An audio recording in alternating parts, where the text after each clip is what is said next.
کچھ سیاستدان ایسے ہوتے ہیں جن کے ساتھ ایک تاریخ رقم ہوتی ہے. انہی میں سے ایک مخدوم جاوید ہاشمی صاحب ہیں جن کو ایک باغی بھی کہتے ہیں. وہ خود بھی اپنے آپ کو کہتے ہیں کہ ہاں میں باغی ہوں. السلام علیکم مخدوم جاوید ہاشمی صاحب. جی thank you Nadia. Thank you sir, thank you for your time. Javed Hashmi Sahab, معاملات جو ہیں وہ کس سمت آپ کو جاتے سیاست کے دکھائی دے رہے ہیں؟ پہلے ذرا میں نون لیگ کے حوالے سے اور آپ کے حوالے سے بات کر لوں. کیا وجہ ہے کہ آپ نہیں چاہتے کہ ایک دفعہ پھر آپ کو نون لیگ کا ٹکٹ ملے, یا آپ نون لیگ کے ٹکٹ سے الیکشن کانٹیسٹ کریں, اور اس سے زیادہ آپ ترجیح یہ دیتے ہیں کہ آپ انڈیپینڈنٹ الیکشن کانٹیسٹ کریں؟ ریزن کیا ہے سر؟ نا امیدی ہے؟ نہیں, نا امید تو نہیں, لیکن مسلم لیگ کے اپنے حالات بھی کوئی اتنے خوبصورت نہیں ہیں جس پر کوئی فخر کیا جا سکے. اور میری یہ وجہ نہیں ہے, ورنہ تو مسلم لیگ کے حالات اس وقت تمام پارٹیوں سے زیادہ خراب ہیں, اور وہ ہر ضلع کے اندر لوگ جو ہیں بغاوت کے لیے کمر ہمت باندھ کے بیٹھے ہوئے ہیں.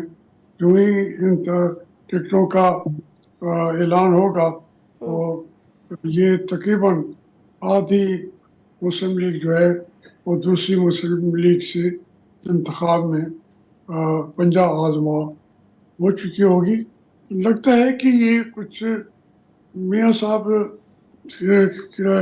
کے ہاتھ میں بھی, کنٹرول میں بھی نہیں رہے گی مسلم لیگ کی کمانڈ.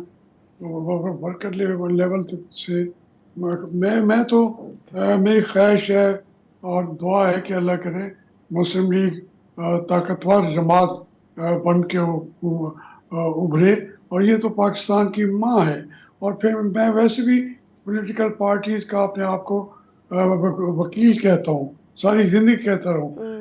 ہر پارٹی کو طاقتور بننا چاہیے, تب جا کے جمہوریت آئے گی. لیکن مسلم لیگ میں بدقسمتی سے وہ اس کو ریئلائز شاید کر جائیں گے چند ہفتوں کے بعد, کیونکہ مسلم لیگ کے جو اس کی تنظیم تھی, وہ طریقہ کار یہی تھا کہ وہ ان کو مشکلات کا سامنا کرنا پڑتا.